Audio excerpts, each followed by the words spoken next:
You have to excuse me tonight. I've got stinky cold and a silly cough, and it's all a bit rubbish, really, and I feel a bit pants. But we'll just go with it. It's fine. I had a bad start to the day because I got the Wordle wrong, and that Oh, was the you're joking. I had a streak of 53. So I was that was my longest streak. So it was not a good start to the day. But apart from that, sure. Right. Oh dear, I've tried not to let it bother me all day, but it has. Oh, you're joking. I don't get Wordle. I've never played it, but just see people. Oh no, I'm learning French on an app, so I'm like, fine. Can't do everything. No, that's true. I've got 2 jobs, a podcast, and I'm learning French, and I've got a college course. I haven't got time. Yeah, no, that's quite a lot.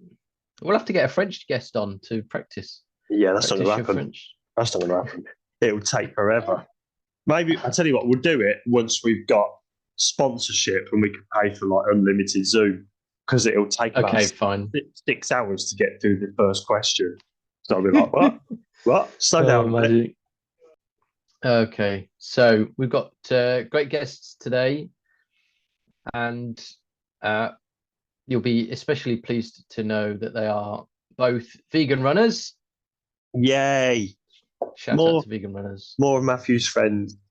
They are vegan runners, but they're not vegan runners that I've met. So okay, they're not just someone that I've strong armed into it. Yeah, they were listeners before. They were listeners first, so fair enough. It's fine. So that's all good. So hopefully, it will be a good episode. Looking forward to it. It'll be great. Sorry about that cough. I was trying to mute at the same time, but it didn't work. But like we've said before, we're 2 middle-aged men that haven't got a clue what we're doing, and we have no technical experience. So if you're still listening. True. Yeah, thanks. Yes. God, yeah, I'm going to be 45 this month. Jeez. Proper mid-40s. So old. I know. Went to see my best mate's grandson yesterday. How old am I? Really old, obviously. Oh, man. And I remember my best mate's daughter being born, and I was already an adult. Oh, and now she's had a kid. Ah, jeez, so old. Yeah, I mean, I'm not in that realm, but I just keep thinking, in 2 years' time, Josh can go and get a job. They can start driving, can't they? Yeah, mind you. Jesus. In all fairness, if you can go and get a job, that might help. Yeah. Can't you send him out busking? Send him out busking down in Manchester City Centre on a Saturday afternoon. Get a few quid. I have considered that. I spoke to my boss about it. His daughter did it. Did a bit of busking and made a fair bit of money on it. So yeah, he might do. He was in Battle of the Bands yesterday. God bless him. Yes. Yeah. The Rochdale Battle of the Bands. Is that right? Yeah. Or is it wider than Rochdale?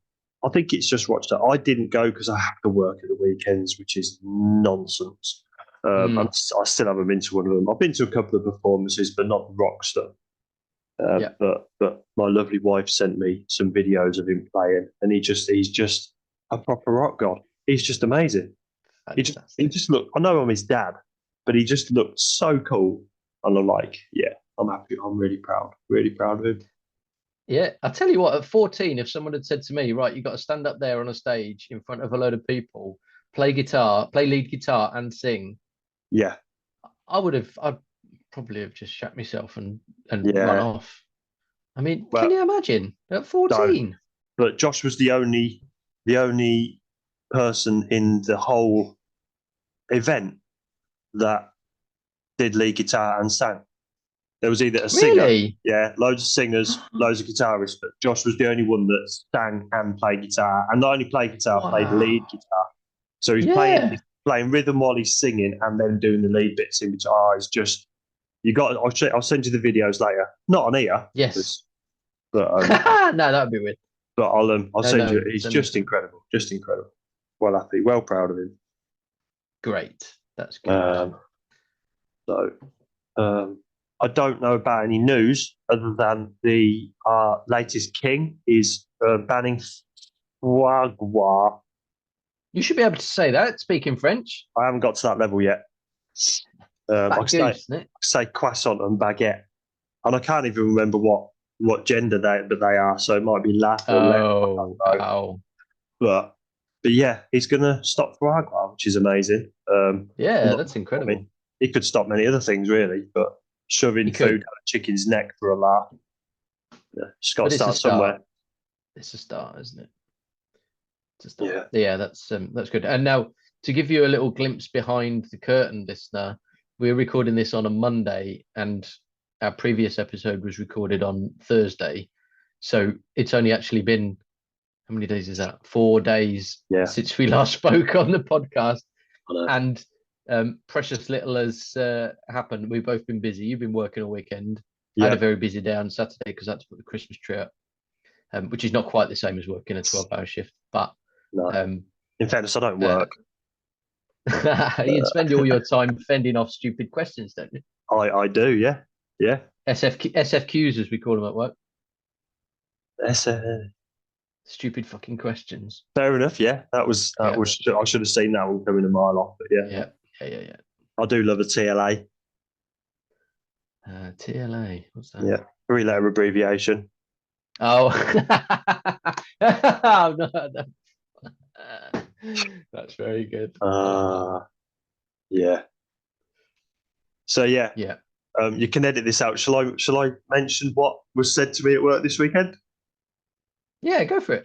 So obviously I've mentioned before, at work I get a lot of nonsense. I get some stupid discussions. I get some stupid comments.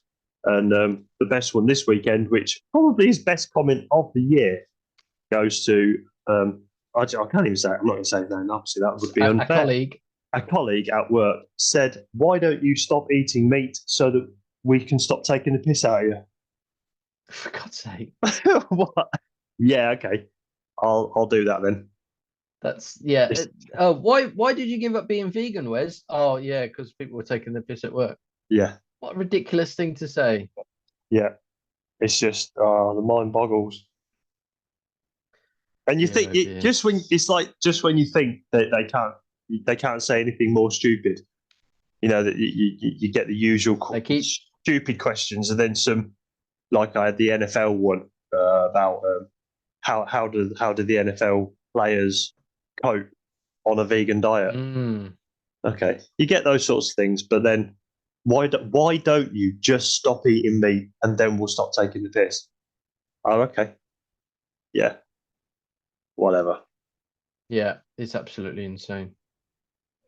I don't get it. No. Well, I do get it. I get what I get. I get it to a point, but it's still nonsense. Yes. So now, something that we've set up. Don't know if to bring this up or not. No, sorry, started it now. We started up a Facebook community. We have. Called How I Vegan Podcast Tribe, where we've got nearly all the guests that we've had on, and also some friends and extended friends of friends. Yes. And we thought it'd be a nice thing to do so that we've got a safe space to chat about vegan stuff, any vegan queries and questions, and just a nice thing to do. Just so a chat. If you want to come and find us, just search for us in Facebook. You'll find it. Yeah. And then you can put a little message in there and say, "Can I come on your podcast? Because I think you're great and I would like to come and tell my story." And then we don't have to message you. Like, "Can you come on my podcast? Please come on our podcast. Please come on my podcast. I've got any friends." Friend. Yeah. So that would be awesome. That would be amazing. Join the tribe, and when you're in the tribe, just post a message and say, "Hello, I'm new." And most of all, really importantly, just be nice, because if you're not nice, we'll get rid of you. Yeah, the first rule is don't be a dick. Yeah, because we're in charge. It's something we're in charge of. It's amazing. Scary. Oh God. Who put us in charge? Oh, that was right. Idiot. Yeah, that we did that. Yeah, yeah. Oh my God. Anyway, so yes, so either find the tribe, or you can just search for us on any of the social media channels, or you could send us an email. You could send us an email at let me just stretch, hang on, edit that out. I'll edit out all those cracks and clicks. Yeah, Jesus, 44, Jesus. So yeah, if you want to get in touch with us, send us an email, howiveganpodcast@gmail.com.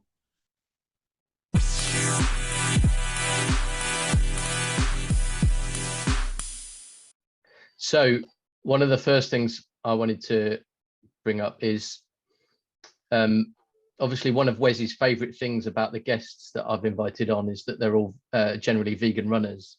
So we've got 2 vegan runners today, which is very exciting. How long have you 2 been vegan runners for? I've been part of Vegan Runners since maybe 2017 or 18. Okay. Yeah, so a little bit longer than Natalie. When did you join? So I actually joined in 2020, and I joined because I actually won a membership. Oh yeah, Won it? What? Yeah, it was a bit of a weird story because I went to the AGM in Brighton with Charlotte at the end of 2019, and at that point I'd actually just recently moved back to the UK, so I went along, and maybe I shouldn't say this, but I wasn't vegan at the time, and then I won the membership, and I thought, well, that's it. I'll join Vegan Runners, and I'll just be totally vegan instead of vegetarian. So that's how it all started. See, where's the power of the shirt? That is. But it is, isn't it? Amazing. Power of shirt. You can't beat that. That's fantastic. Oh, well done, Charlotte, for dragging her along. That's excellent. Yeah. Fantastic. Okay, so having stalked your Instagram for a little while, I saw Natalie, was it you who's just been voted badass of the year at your running club? That was Charlotte. Oh, it was Charlotte. Okay, for you're both doing like a marathon a month challenge, aren't you? Yeah, we are. Yeah, so we've been doing every month this year. We've done a marathon. Yeah, so what I mean, why? How? Why? Why? Yeah, That's why? mental. Absolutely mad. Rather I you mean, than why me. not? Like, Why not? just keep moving faster. Whose crazy idea was that first, or was it just sort of something that you? How on earth did that happen? I just decided, so I turned 30 a couple of years ago now, last year, and I wanted to do 10 marathons before I was 30, and then obviously lockdown meant that I couldn't get those in, and a lot of the marathons, I only had like a couple booked, but they were obviously deferred until after I was 30. And then I was talking to a couple of people about, well, I've not done that. I've got till I'm 40 now to an arbitrary new challenge.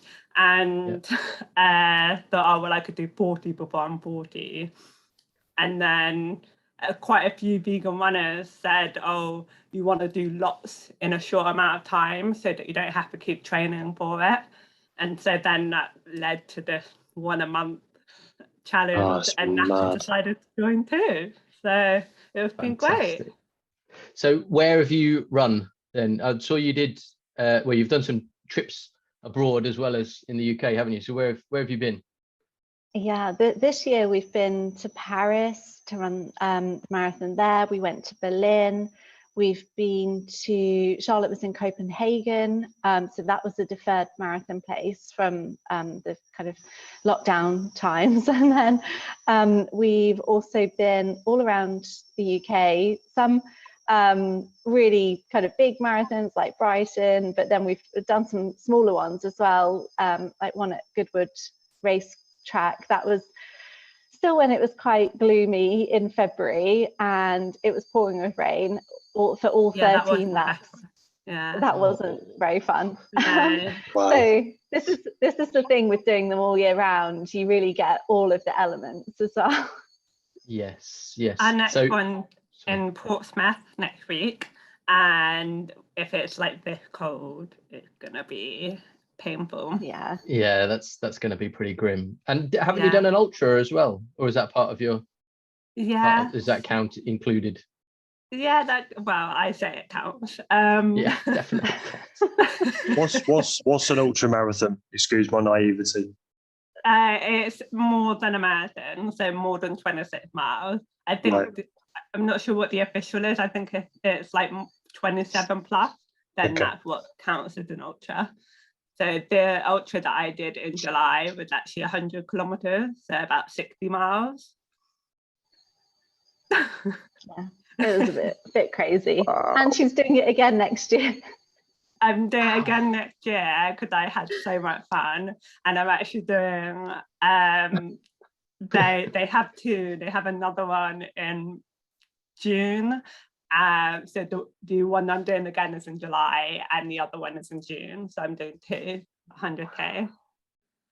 Is that one of the like race to the stones or something like that? Yeah, that's it. Yeah. Is that one? Okay, yes. Yeah. Someone I used to work with has done those. Yeah, absolutely. Yeah, they're really bonkers. popular, and we've actually, after I did it, quite a lot of the vegan runners, like in London, decided they really wanted to do it too. So there's a whole group of both going this year. So Oh, I'm really excited for that. fantastic! Yeah, that would be great. So, how long does a 60-mile run take you? Because Well, a 10k takes me about 49 minutes. So, no, that was in the olden days. About 55 minutes. So, 10 times that is a very long time. So, how long? I can't even do the maths on that. So it took me just over 16 hours, or yeah, around 16 hours. So yeah, it's a quite a long time, but you know what? It just went by so quickly, and like it just goes by. You get to like the next checkpoint. The checkpoints are sort of like every 10 kilometers or so.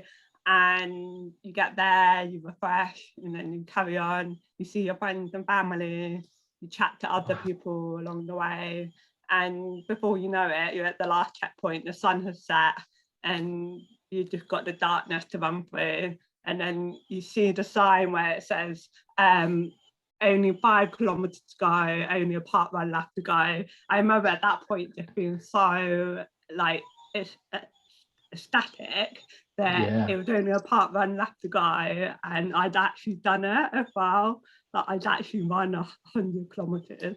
So yeah, that's incredible. That is amazing. Absolutely incredible.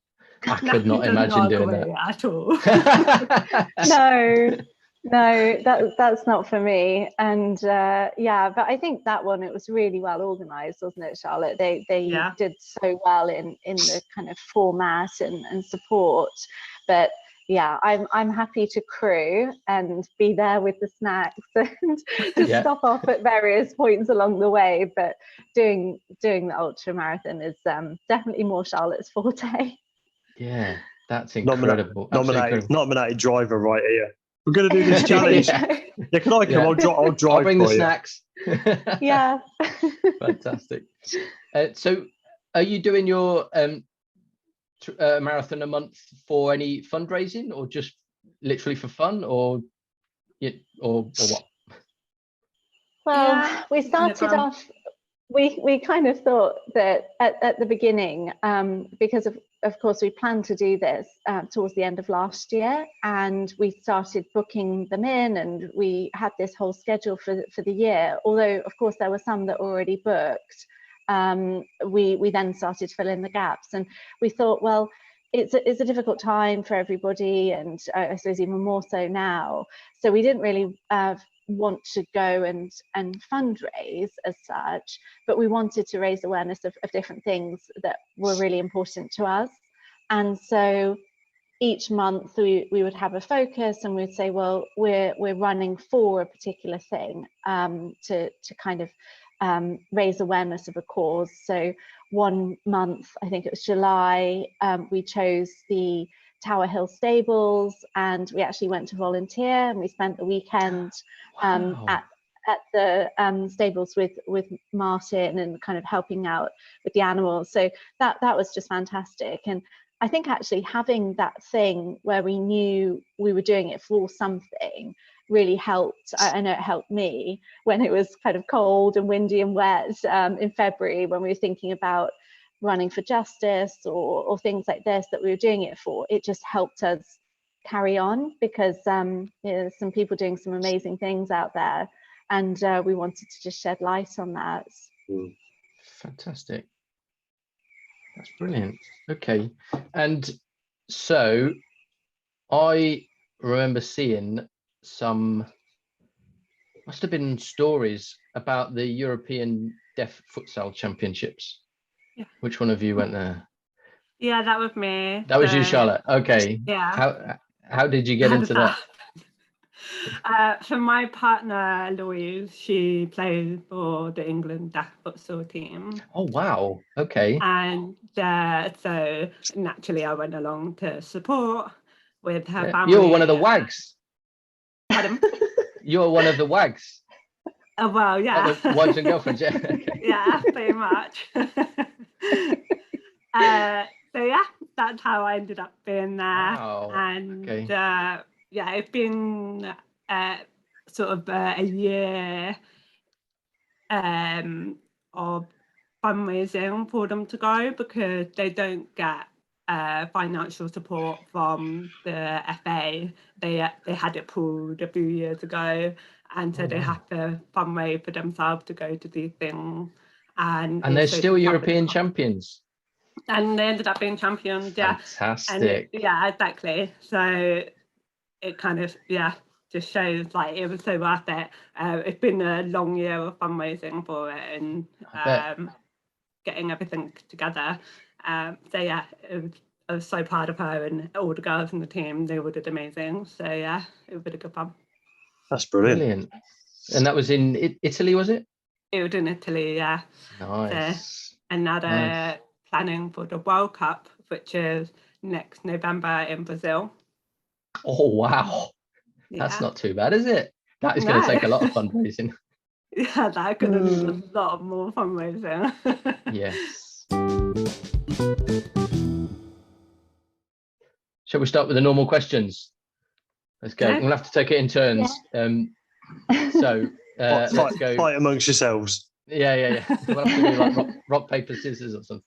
Let's start with Natalie. What's your? Oh no, I'll tell you what. We'll start with Charlotte, because you were vegan first, weren't you? What's your vegan story?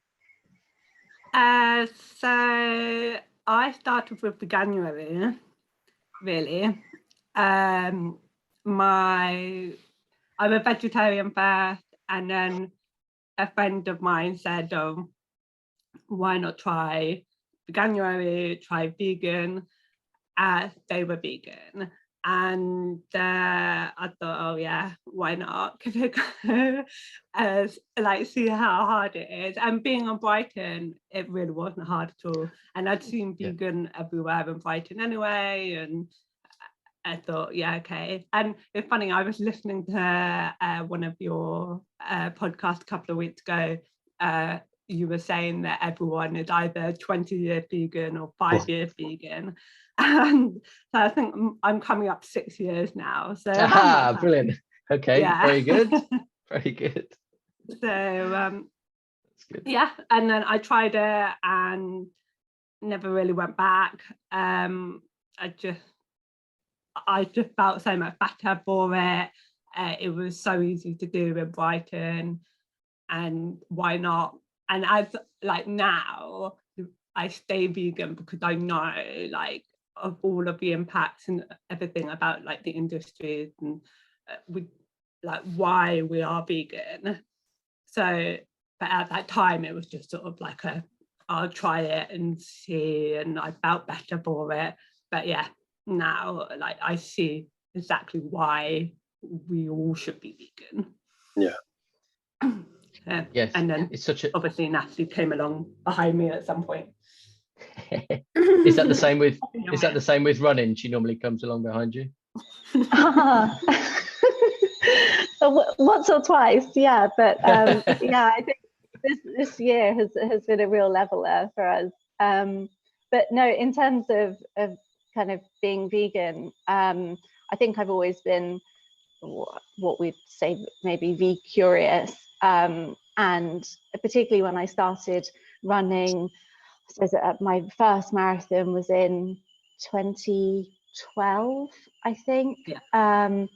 And at that point, I was quite interested in nutrition, and I was vegetarian, but I started to read a lot, and I suppose similarly to Charlotte, just start to understand how it impacts our health, but also the environment and things like this. And but was always vegetarian. And then I moved to Hong Kong in 2015 and realized that actually vegan, vegetarian wasn't in the vocabulary, and it was incredibly challenging to have client lunches or go out and eat and find things that I could eat without having all these challenges around what was actually in the food.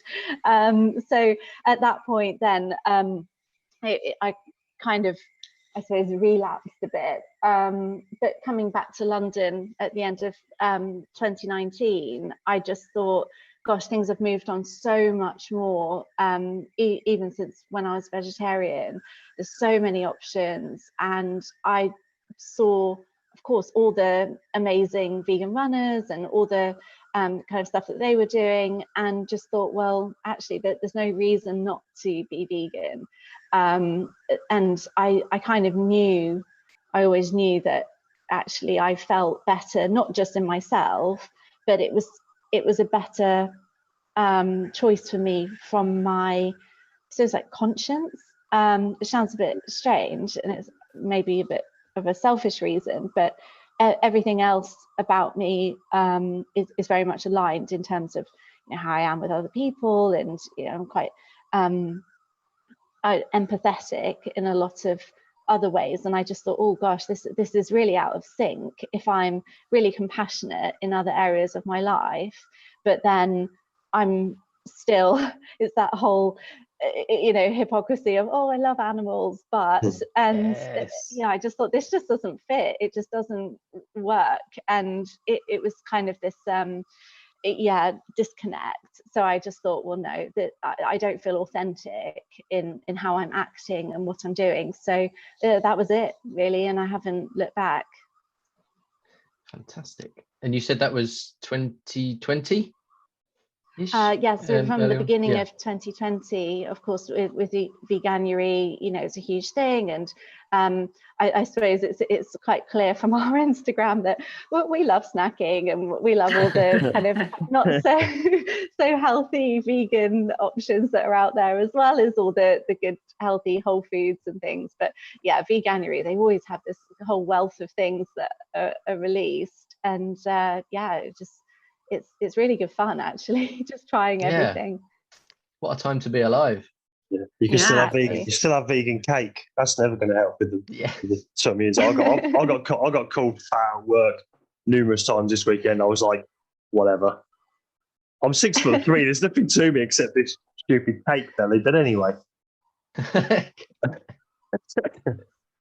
So in that time, what's been the biggest struggle for you both? For me, I think it's just like, obviously we like eating and we go out to eat quite a bit and we enjoy our food. But one of the harder things is just like trusting that the restaurant you're going to is actually giving you the vegan option or giving you vegan products. Like, obviously in Brighton there's a lot of vegan only places, which is great, but then once you leave Brighton you kind of start getting a little bit tricky, and places do have the vegan option, but then sometimes they might not realise that something on there isn't vegan. I have, for example, my work Christmas party coming up, and I got sent the menu, and the vegan option it wasn't like there is a vegan option, like this was the vegan option, and it had Yorkshire pudding and honey glazed parsnips. And I think we all know that it's really difficult to get a Yorkshire pudding vegan. Yes. So I thought, that doesn't sound right. And I queried it, and they said, oh yeah, no, the Yorkshire pudding's not vegan, you won't get that. And then the honey glazed parsnips are fine. No, they're not fine. So I called the pub myself. Oh my God. And said, like, can I make sure that I'm not getting served this? So now, before I've even gotten there, I already don't trust that they're going to get it right. It's a bit of a shame that I can't go and enjoy myself and relax, because I'll be worrying about the food. I think, so that is definitely the hardest thing for me. Like, that is a frustration. Yeah. Unless you're in the kitchen watching, there's a lot of trust going on there, isn't there? Yeah, definitely. If they can make two small errors like that, you don't know what else they're just completely missing and selling to you. Yeah. I have been in, like, a few years ago, I went into a pub that was advertising like a veggie roast, and I said, oh, like, what is not vegan in that roast? It was like a nut roast. And the guy behind the bar said, oh, to be honest, I don't think it's even vegetarian, because it was like duck, you know, when they do like goose fat or something in the roast potatoes. Oh my God.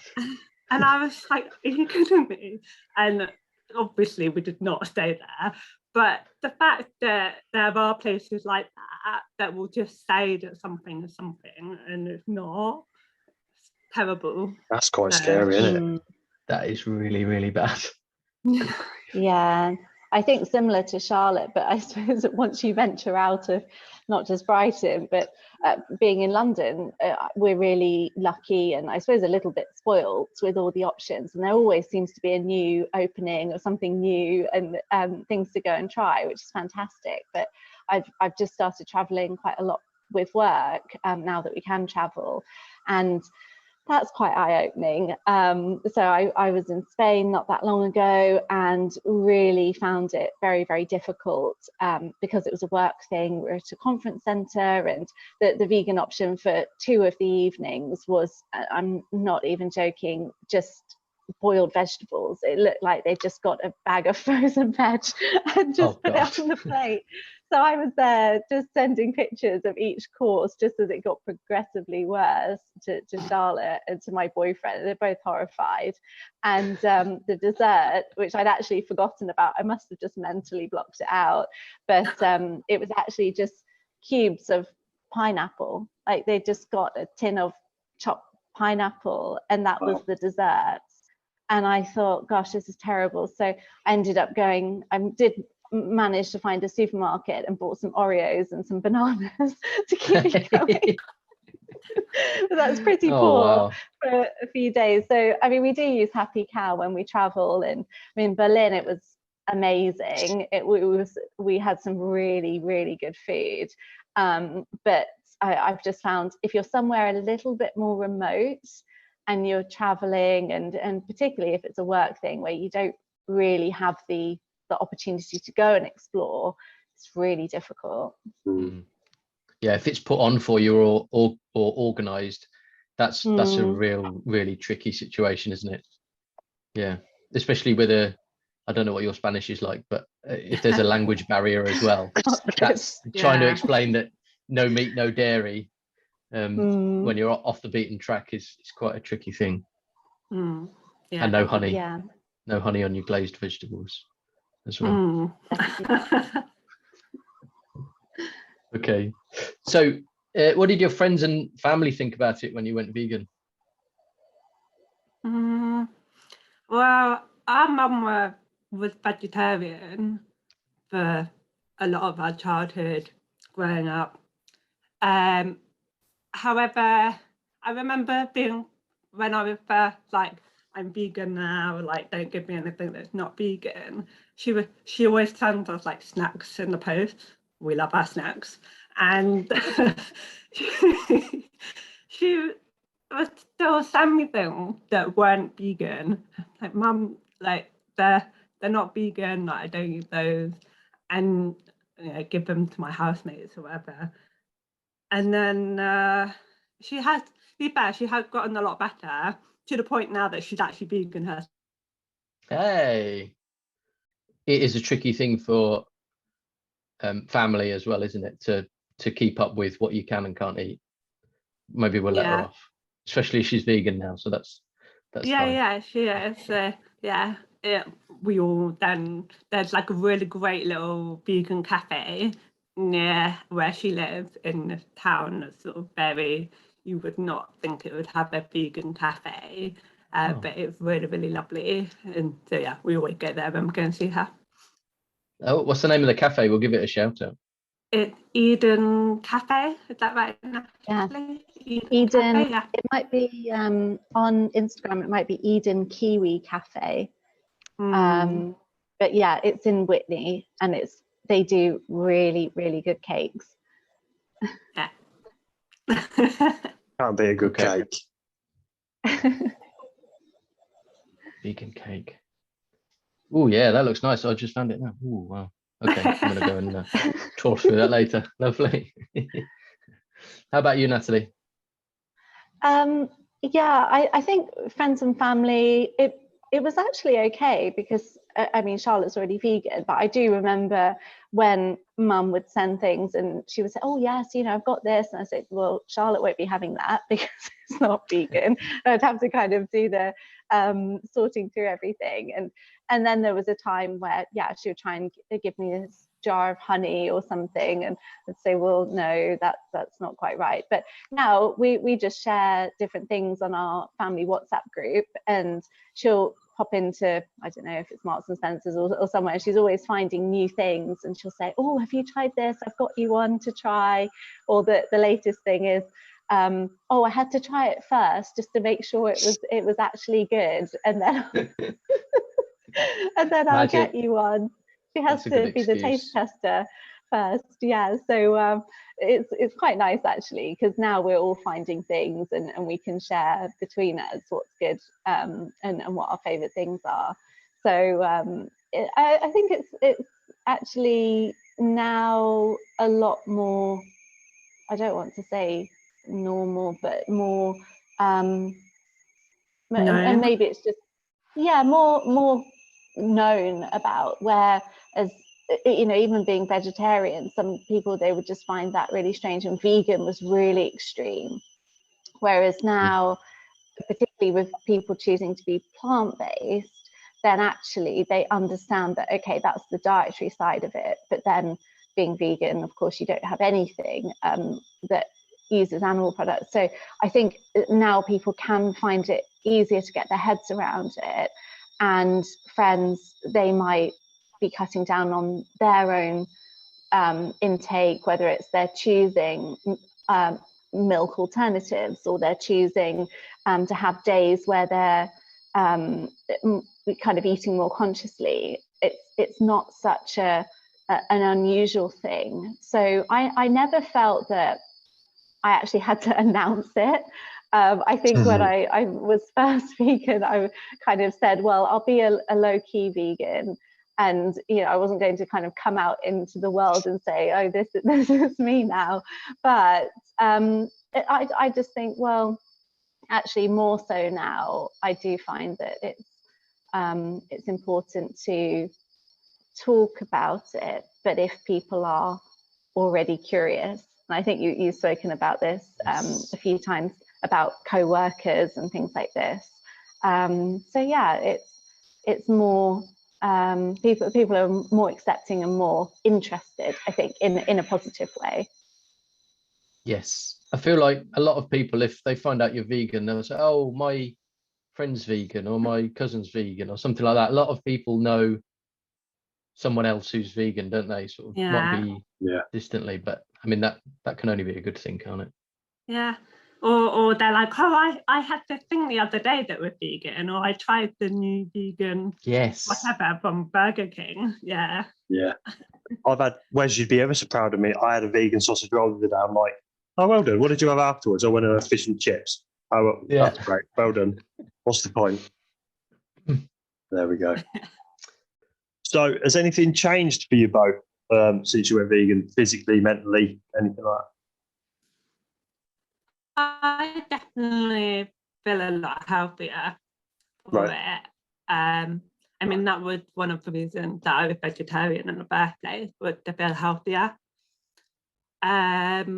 Whether it changed anything physically, otherwise, I couldn't say so, because I'm obviously doing a lot more running now. So whether that's because I'm vegan, that my running has maybe improved a little bit or not, I'm not sure. I'm generally just healthier in my lifestyle, I guess, because of it, apart from all the snacks. So yeah, I couldn't say that anything has significantly changed, other than I'm just leading a much more conscious lifestyle and being generally healthier. I don't know whether Natalie feels any different.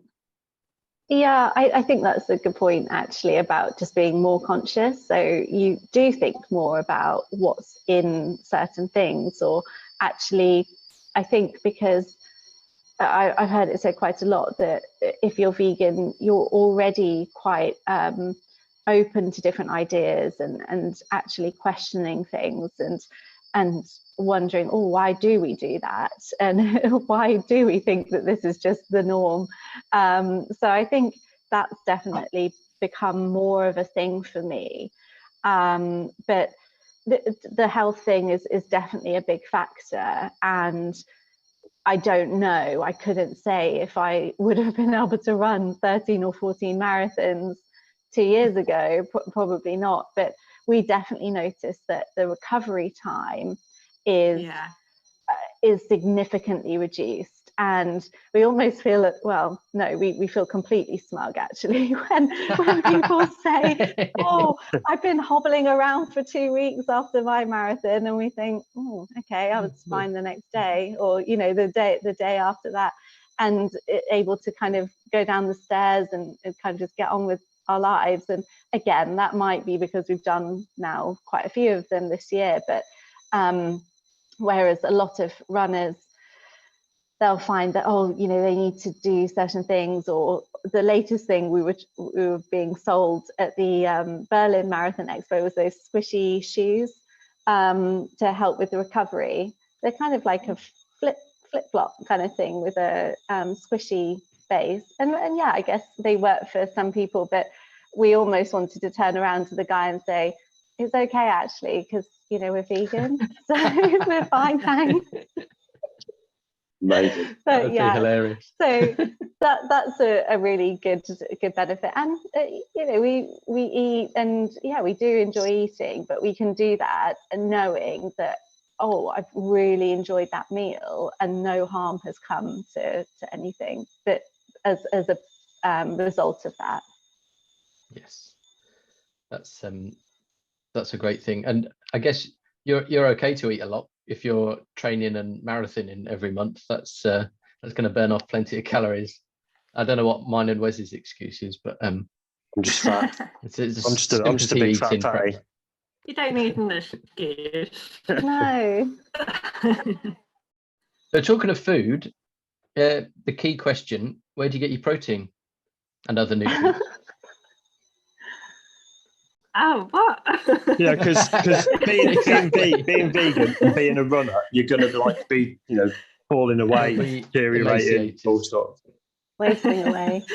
Yeah, I mean, I love tofu. I eat tofu so much, and that tempeh I had earlier, and beans.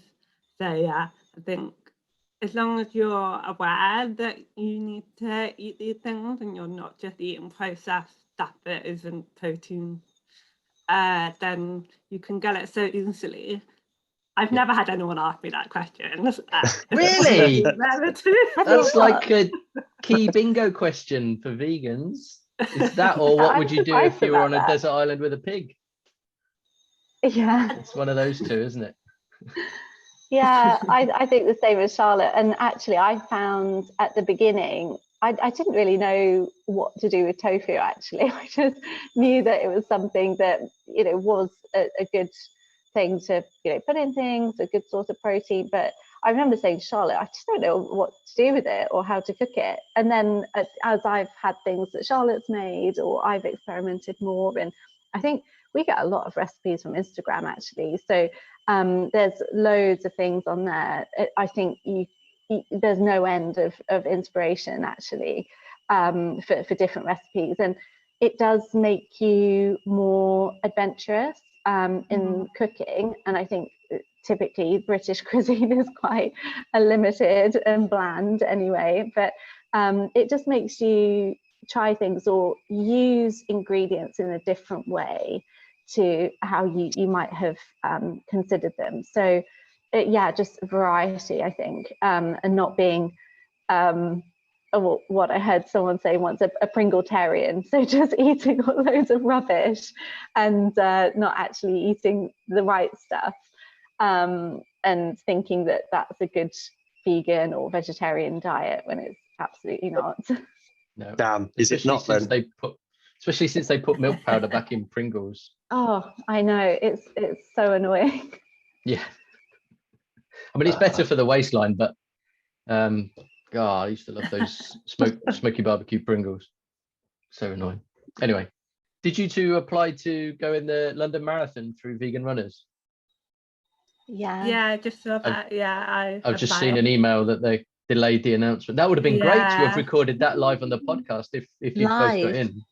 Imagine. That would have been great. What a shame. But it's been postponed till Thursday.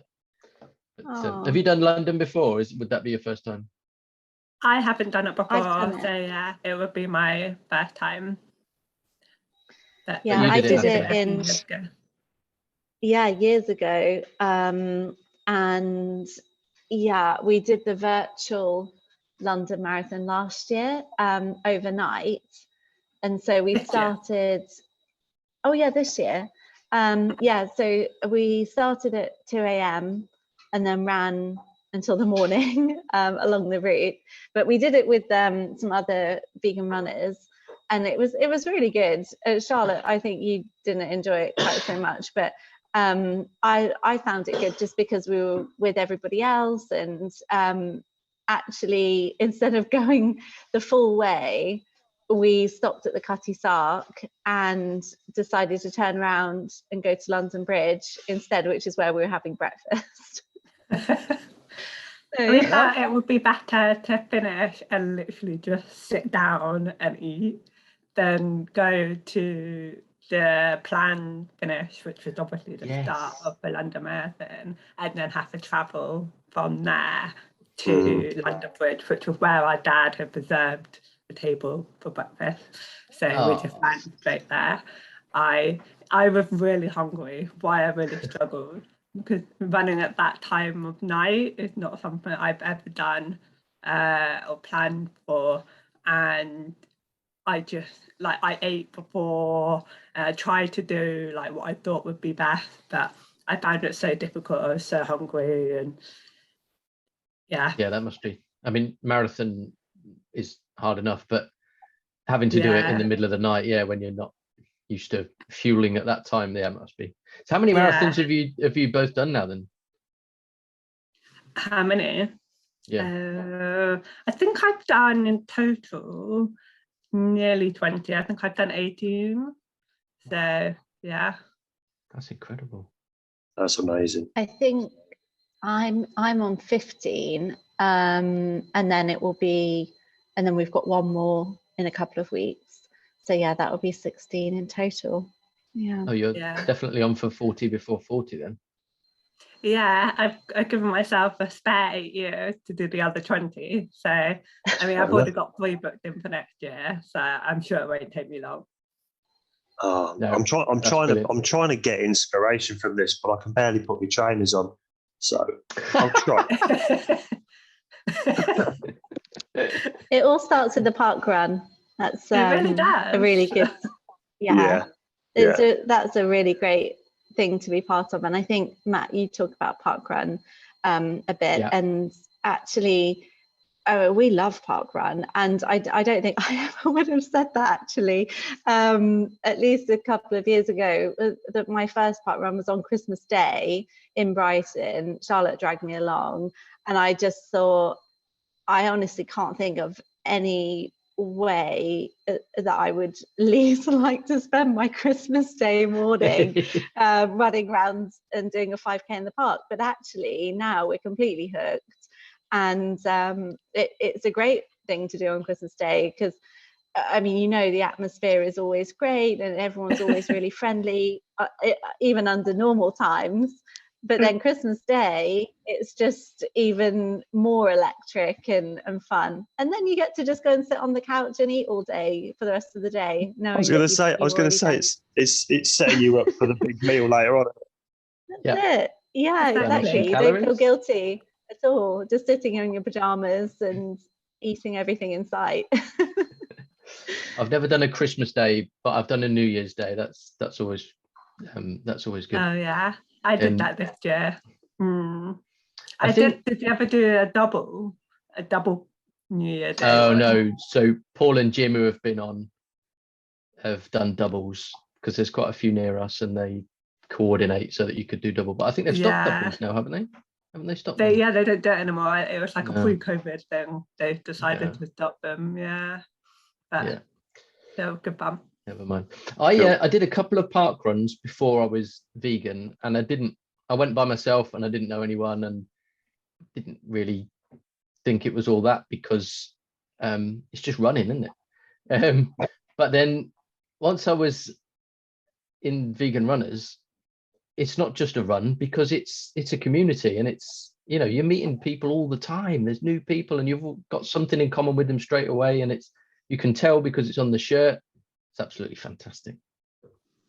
Yeah, we really found that.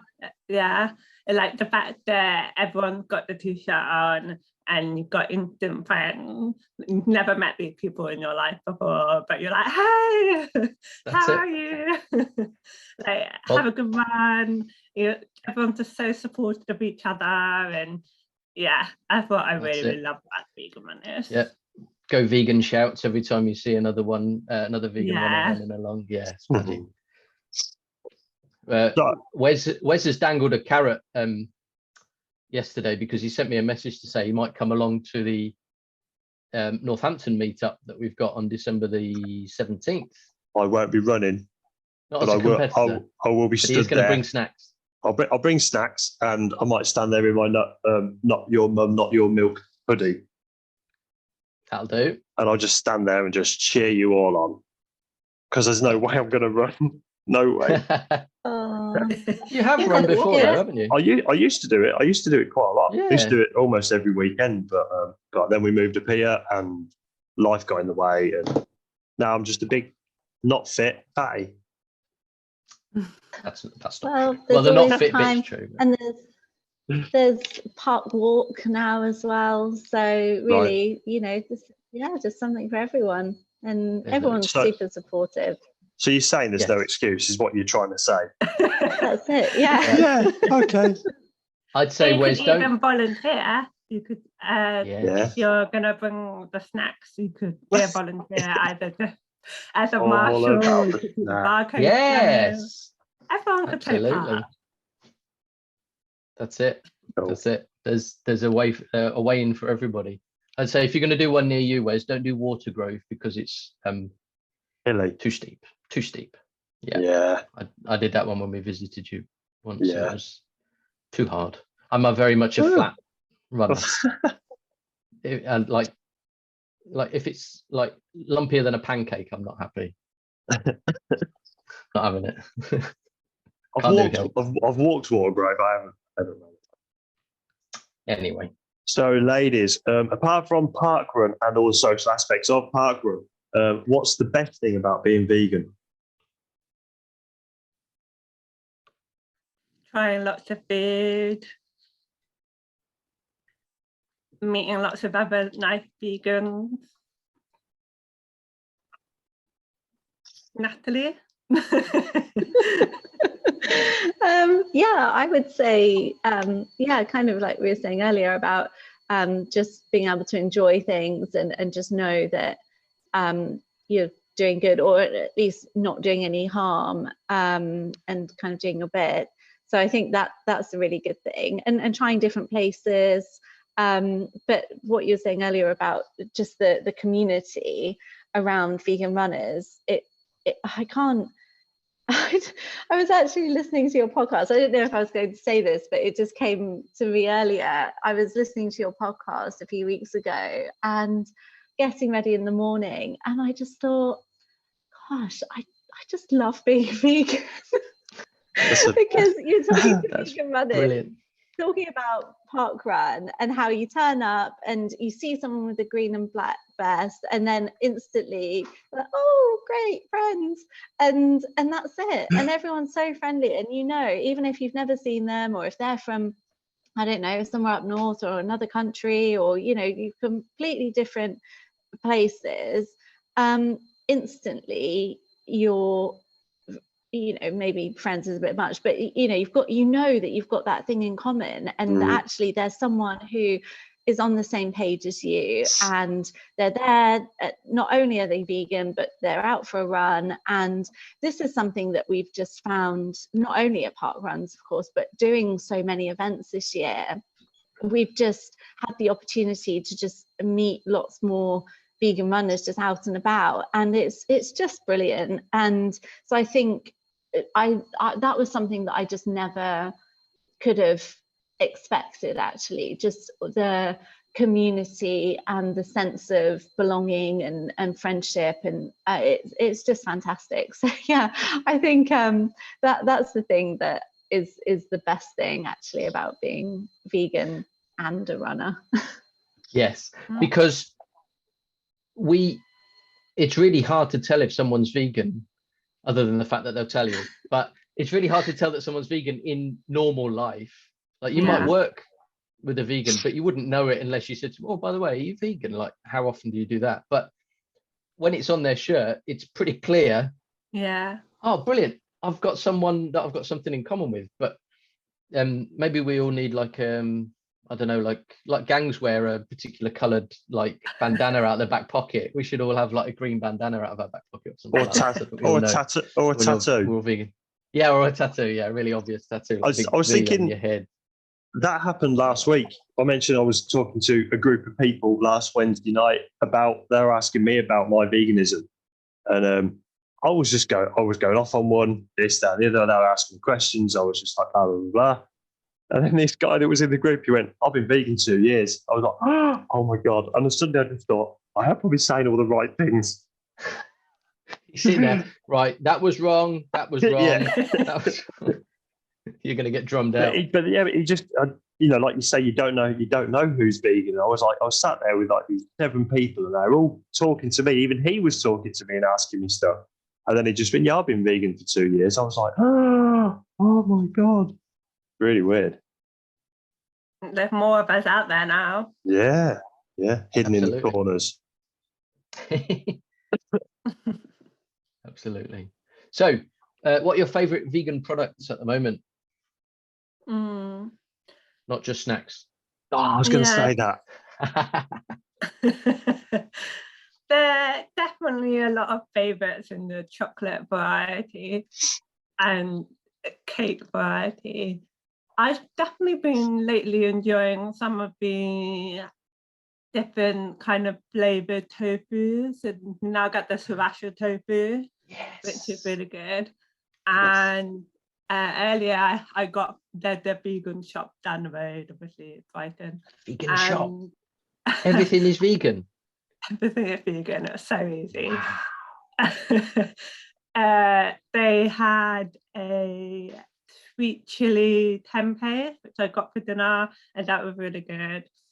So yeah, I definitely like trying the different tofus. You get so many different brands now, totally different from back when it was just like the cauldron.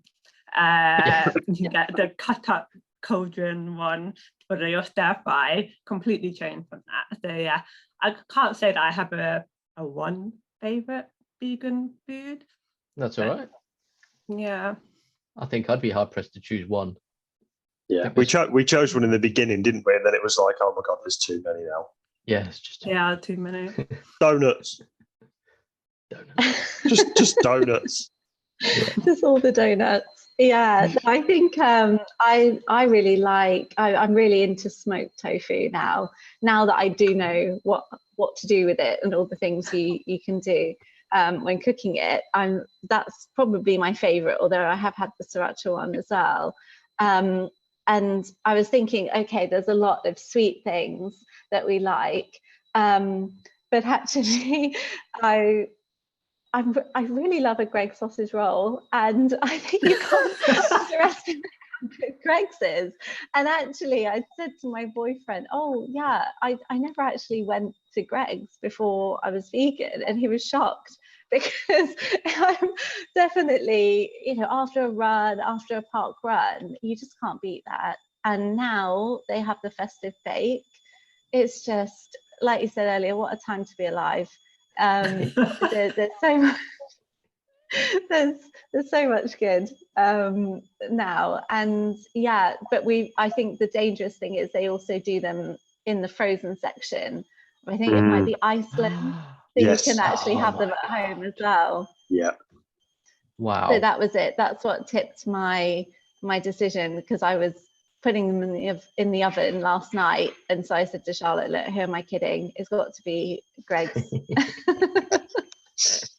I haven't had the festive bake. I'm gonna have to try that. Matthew, come on. Oh, you have to. Pull your finger out. Yeah. Jesus. The one thing that bugs me about Greggs is it's rarely warm on that counter. They'll give you it. It's sort of lukewarm, probably cold. But yeah, if you can get them yourself and chuck them in your own oven. Yay! Yeah, winning. Cool. So what advice would you both give to someone who comes to you and says, how do I go vegan? What do I do? Where do I start? I've had this conversation quite a few times. I'm not one of those people that I'm vegan, like, in people's faces about it, but obviously want someone to find out that I am vegan. I happen to have mentioned it. Then, yeah, I've had these kind of conversations. And to be honest, I think it's just doing it the way that's right for you. For some people that might be completely clearing out their fridge and starting like, right, I'm not going to have anything that's not, I'm just going to have vegan products from now on. But for someone else, that might be using up what they've got, and then every time they go to the shop, they just buy vegan products, or maybe it might just be that they try alternative milks to start with, and then try something else, and then next time they have a stir fry, try having tofu in it instead, and they do it gradually. And I know that, like, some people might not agree with that, but I think to make it sustainable and to make it like the way that they're like incorporate it into their life, you just have to do it in the way that's right for you. Otherwise, if you're not the type of person to be able, like, for someone to be able to kind of clear out their fridge, one might be quite an expensive decision that you might not be able to afford that. But then the other way, some people just can't do that gradual thing, and they need it to be like, right, this is my decision. So yeah, and that's generally what I'd say to people: just do it the way that works for you, and give it a try. Yeah, absolutely. Yeah, and things like Veganuary are really good because yes, okay, there's a lot of marketing around it, but actually to say, okay, I'm just going to do this for a month and then just see, I think a lot of people would be very surprised at actually how achievable it is and how manageable it is. But I think in addition to what Charlotte said, just go easy on yourself as well, and don't put so much pressure on yourself to be perfect or not make any mistakes, because I know you guys have said it so many times as well, but there's no perfect vegan, and we're all learning. We've all been non-vegan at some point, and actually, or a lot of us have, and so you just have to do your very best, make different choices. And yeah, if you slip up, or if you get something and then you think, oh crikey, you know, I didn't know that had that in it, or you know, don't think, well, that's it now, I've just spoilt it all, and I've, you know, that's it, I'm never going to be able to do this. Well, yeah, okay, mistakes happen, and you just have to then start again and think, okay, you just have to be more careful with things. But that we're all learning, and there'll be things where we think, oh, I didn't know, actually, yeah, I never thought about that, that's not really okay either. And we're always learning about new things, and I suppose kind of reassessing what we're comfortable with, and what's okay and what's not. So you just have to take it step by step, and just do what's manageable for you, until you kind of get more used to it, I guess. Yeah, definitely. Yeah, it's such a learning curve, those first few weeks or months, when suddenly you've got to unlearn all the things that you thought you knew, all the new like meals that you need to think of. Yeah, exactly. Yeah, I think I felt like we're talking about food, but obviously vegan is the lifestyle, and so there are other things that you don't really realize initially. Someone might be vegan, they're thinking about the food, is a new vegan, but then they, oh, what about the clothes that you buy and the shoes that you buy, and actually there's a lot more that you have to think about, or like your bathroom products or your candles.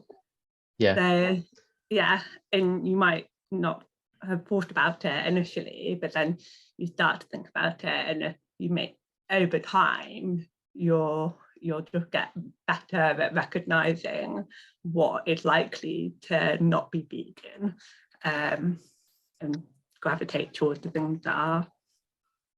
Yes, absolutely. Okay, so who is or are your vegan inspirations?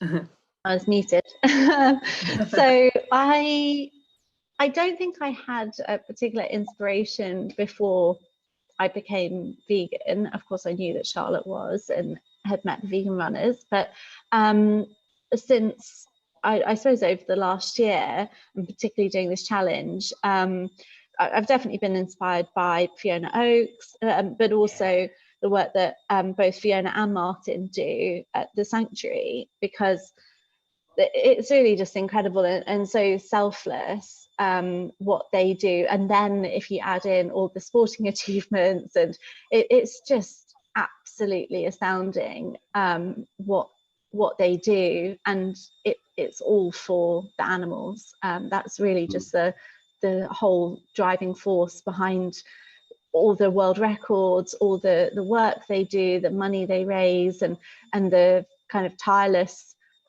way that they work to not only look after the animals that they've got. If they see any, I know they took in maybe 4 or 6 pigs a few months ago, and really knew that actually they were going to struggle to do that, but they found a way.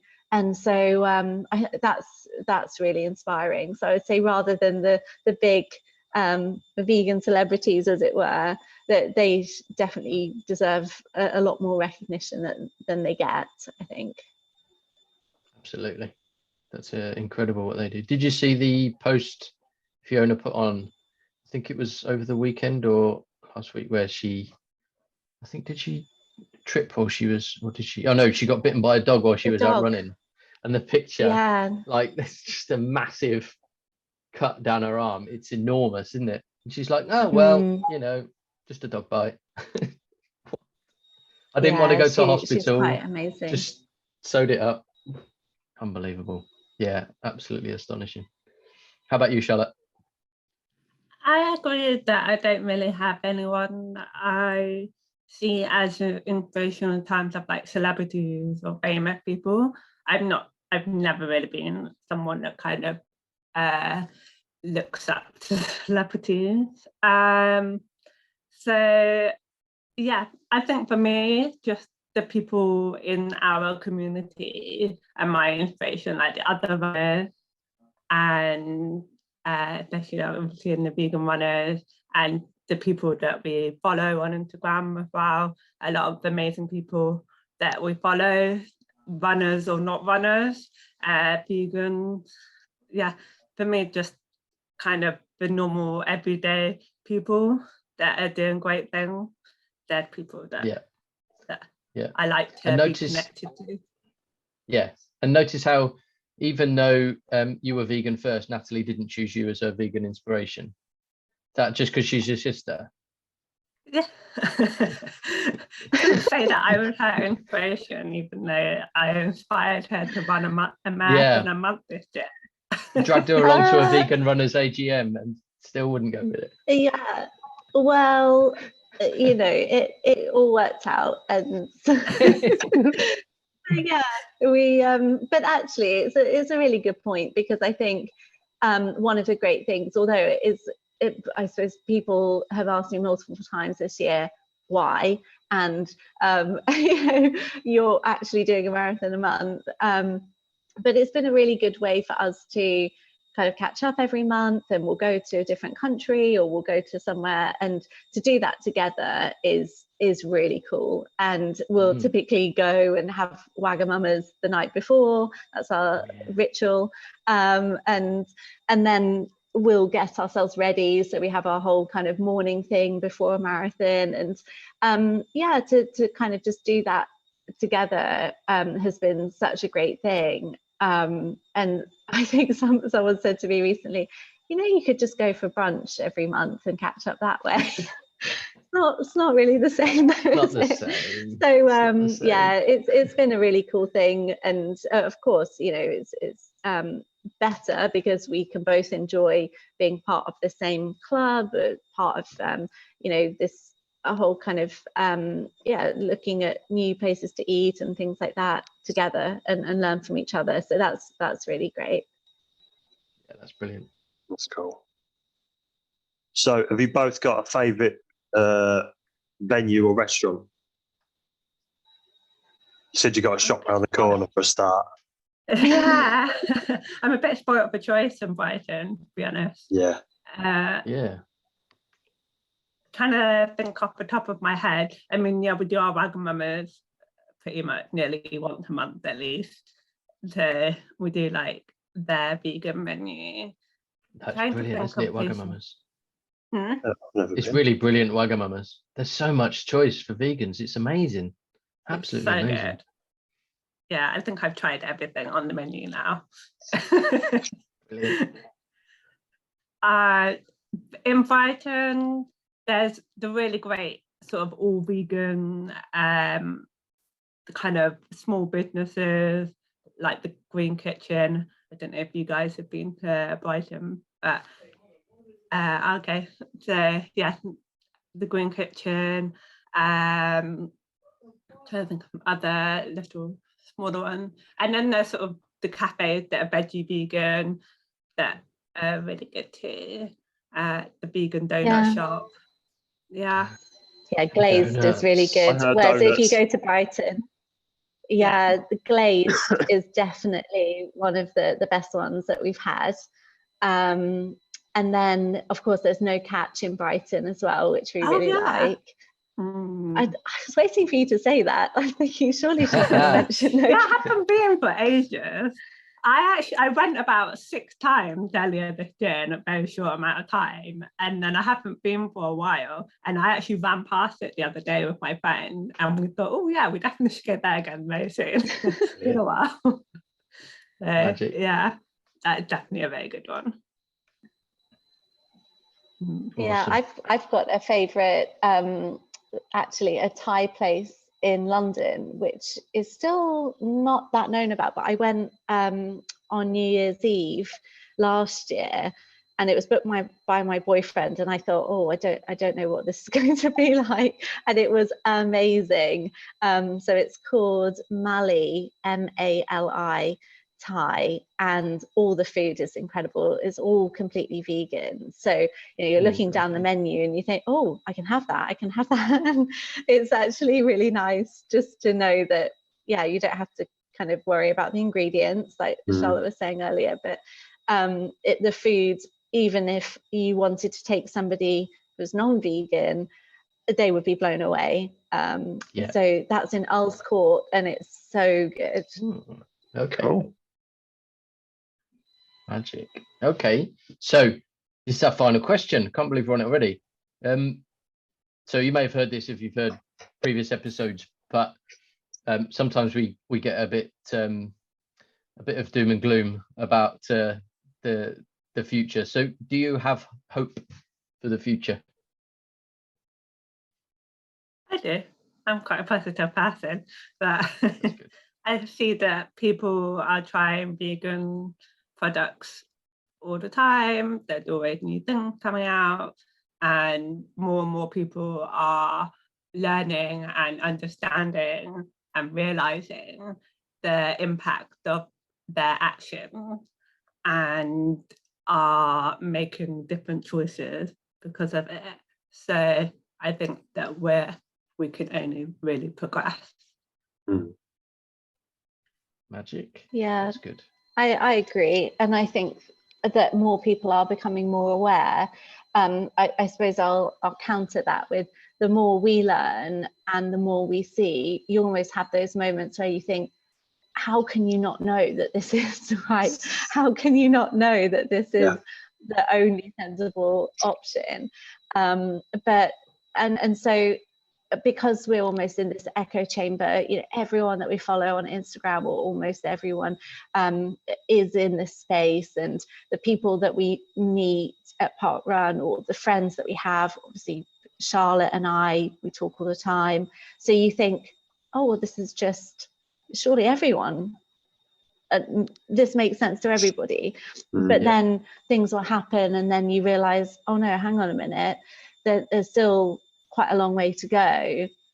But then I think, with all the new products, and with there being more awareness, more people questioning things, it can only get better. So I think whilst we've become more aware, and we're around people that are all doing the same thing, we just need to be, I think, understanding, and as we were saying earlier, just being patient, being helpful, and encouraging with people if they are interested, and just let them know, well, just let them see us doing more marathons and doing all this awesome stuff, to see that actually it's a great thing, and we're having the best time doing it. So they should come and join the party.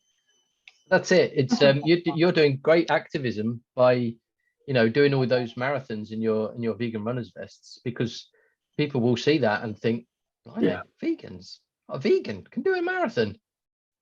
It's fantastic. Absolutely fantastic. Yeah, definitely. Brilliant. Activism by having fun. Not my kind of fun, but type 2 fun.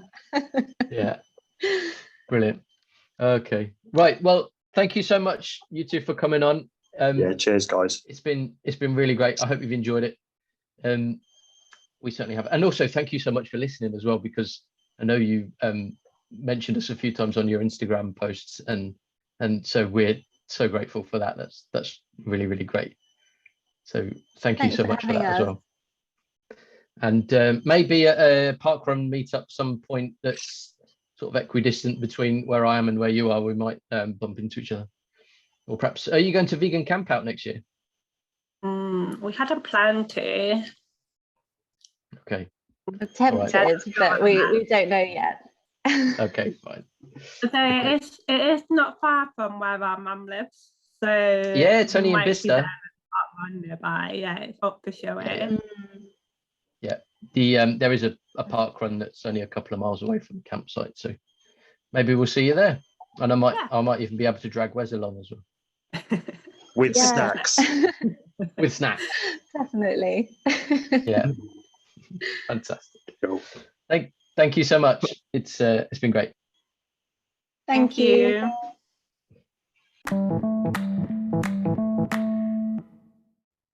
Well, that was a lovely podcast. That was a lovely chat. And do you know what blows my mind? And go on.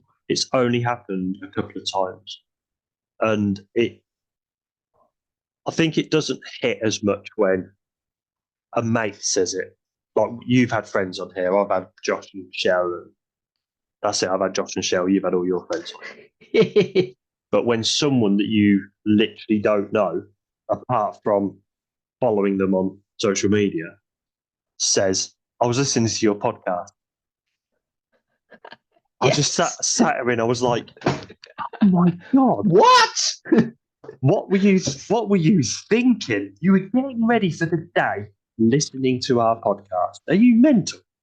She's obviously not. She's lovely, but it's absolutely crazy. And it Yeah. just the fact that people find it and listen, and then listen to another one, I know. and then another one. It just blows my mind, and it's really quite humbling that just me and you talking nonsense has an audience. Yeah. We're very grateful for it. Yeah, incredibly, really, because it blows my mind. Because 12 months ago, I thought, Matthew wants to do this podcast, and I'm like, oh my God. Well, I said this to you about, it was before lockdown, wasn't it? Yeah. And at the time, it wasn't, I don't think I really felt confident enough. No, I definitely wasn't. And you were absolutely no chance. There's no way I'm doing that kind of thing. No. And I thought, I don't think it's going to work if it's just me. And so I just left it and put it on right on the back burner. I didn't think about it for a long, long time. And then I was at a point where my job was changing, and I thought, I've got a gap for this now. And you obviously don't really have a gap because you work 2 full-time jobs, but I thought, I've got a gap for this now, so I could give it a go. Yeah. And here we are. Yeah. It's just come at the right time. Listening in 49 countries. Yeah, exactly. Oh, absolutely hilarious. One of the things that we've talked about is how to monetize it, which sounds pretty grim. And we've always had a bit of a laugh about it, about getting sponsorship. And we always kind of joke around on the pod about getting sponsorship and stuff like that. And then I saw a headline yesterday that made me think we've been looking at it completely in the wrong way. Oh God, here we go. I haven't heard this. Because the headline was, mum of 3 quits job and makes 100 grand a month on OnlyFans. I thought, right, there we go. That's what we need to do. We're sitting on a gold mine. Oh man. Well, are we doing reverse OnlyFans? Like, people will pay us money to keep our clothes on. Yes. Yeah, there is that. That's it. We'll never have to work a day in our lives again, Wes. Yeah, I wasn't sure if you were thinking you wanted to like go do it together or what, like virtual. Oh no. Oh dear. So it's just an idea. We'll just throw it out there. Yeah. Yeah, but we'll definitely be keeping clothes on. Good Lord. Yeah. Especially at the minute, it's too cold. Yeah. I'm not going to say anything. I'm not going to say any more inappropriate things. He'll kill your editing. Oh, brilliant. But no, okay, well, on that bombshell, go on. Sorry, go on. Well, Natalie and Charlotte were lovely and very, yeah, it was just a nice conversation, as always. Yep, it was good. So, yeah, I look forward to releasing that one shortly. Yeah, be good. Although if you're listening to this, it has been released. So maybe I'll edit this bit out. That's amazing. Yeah. Oh, that's weird. That's a weird paradox, isn't it? That's just a little note to myself in the future. Future me. Oh man. I'm been doing a lot of thoughts about future me and past me because I've been watching Dark on Netflix, which we've messaged about on Netflix. No, on WhatsApp. Okay. And you've never watched it, but it is about time travel. Oh, and yes. People traveling back and forth along timelines and meeting their past future selves and future selves and all stuff. And it's a proper mindfuck, but it is by some distance the best program I've ever seen. Oh wow, that's a very bold statement, that. Yeah, absolutely. Wow. Have you seen, there's a film obviously because I go with films rather than TV shows, Yes. called Everything Everywhere All at Once. Oh, I've heard of it, but I've not seen it. In a current film climate of lots of multiverse films, Spider-Man, Doctor Strange, this, that, and the other. No, that's not a film. This it's like it's a bit like a real life multiverse. There's no Ooh. superheroes in it, so Right. Okay. it's just like how a multiverse could like potentially work in real life. But he's brilliant. It's completely crackers. There's this really, see, this goes against what I've just said, but there's a part of it where there's a specific universe within the multiverse where all the people in that universe have hot dogs for fingers. Wow. Yeah. Oh my God, I've got to watch that. Yeah. Are they vegan hot dogs? Well, they're on your fingers, so Oh yeah. But Be cannibal hot dogs. There's different universes where different things are happening and all that. Wait. So there's one specific one where the fingers are hot dogs. I've got a really important question. Does that include the bun, or is it just the sausage? Just the sausage. So Just the sausage. they're Okay, all that's wobbly. They important. can't pick things up, and they can't hug properly and things. It's like it's really it's crazy. That's insane. But it still works because it adds that nonsense to it as well. It's just it's genius. But the first 20 minutes, you're like, but nothing's happening. It's not the multiverse thing that's messing your head up. It's just like, is this really? I thought this was supposed to be good, and then it goes off, and I'm like, oh my God, this is bonkers. Brilliant. Okay, I'm going to seek that out. Is that a Netflix one? I don't know. I saw it at the cinema. I don't know what it's on at the minute. Jamie Lee Curtis is in it, and a couple of other people. Jamie Lee Curtis with hot dogs for fingers. Amazing. Interesting. Okay, Yeah. I'll seek it out. Yes. Cool. Anyway, on that weird. That was a tangent, wasn't it? Yeah, massive tangent. So thanks for that. Go on. No, I don't know. I'll finish. I'm going to blow my nose. All right. Okay. Well, thanks for listening. Hope you've enjoyed it, and seek us out on social media and join the tribe. Yeah, be amazing. And just remember, don't be a dick. Don't be a dick. And or you can send us an email like somebody has today. Yes. And if you want to add to that email, just email us at howiveganpodcast@gmail.com. I love how you always smile at me when I say that.